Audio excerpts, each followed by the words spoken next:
Good morning, ladies and gentlemen. Today we're going to talk about how an airplane flies. One of the main concepts that has to be clearly understood is that one of the fundamental laws of the universe is that energy cannot be created nor destroyed, and it can only be changed from one form to another. If we apply this concept to aerodynamic theory, we can imagine a streamlined flow of air that passes through a tube which has a reduced cross-sectional area here in the middle. So then mass flow will be the product of the cross-sectional area, A, times the velocity of the flow of the air, V, and this is P, which stands for rho, which would be the density of the air, but since we're talking about low supersonic speeds, so basically less than Mach 0.4, pressure changes do not really affect air density, so we can disregard and simplify the equation of continuity only as cross-sectional area times velocity is a constant, or velocity is the constant divided by area if we want to obtain velocity. So air mass flow will be constant across all points of the tube, and as we can see, if we have a reduced cross-sectional area here, so instead of being a cubic meter is only half a cubic meter, then the speed will be doubled, and instead of 52 meters per second will be 104 meters per second, and vice versa.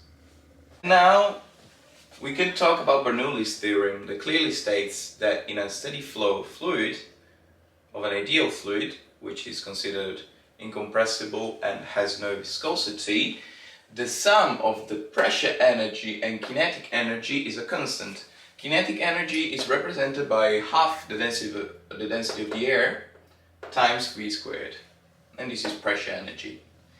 So, for example, let's say that we have a static pressure of 100 and 1,325 newtons per meter squared, and a density of 1.225 kilograms per cubic meter, and a velocity of 52 meters per second squared.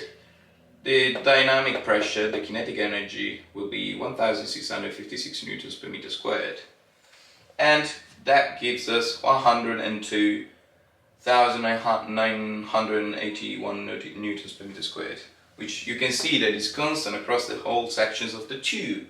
Even though in this cross-sectional area where we said that velocity is going to increase, it has increased by double, but since we're multiplying by v squared, the value of kinetic energy has now risen to 4 times.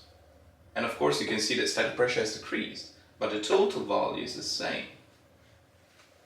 So this is an airfoil which represents the profile of a wing. It's a specially shaped body that should remind you of a profile of a wing.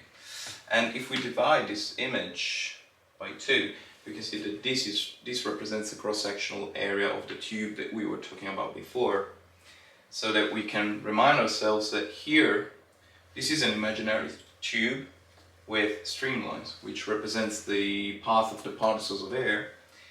And here, you're going to recall that the velocity increases and the pressure decreases.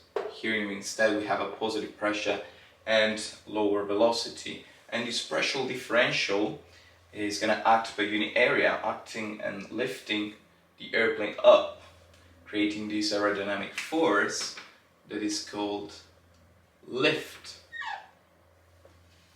and it directly opposes the force of weight of the aeroplane. And this is the whole concept of why an aeroplane flies. I hope you understood and enjoyed the video. That's it.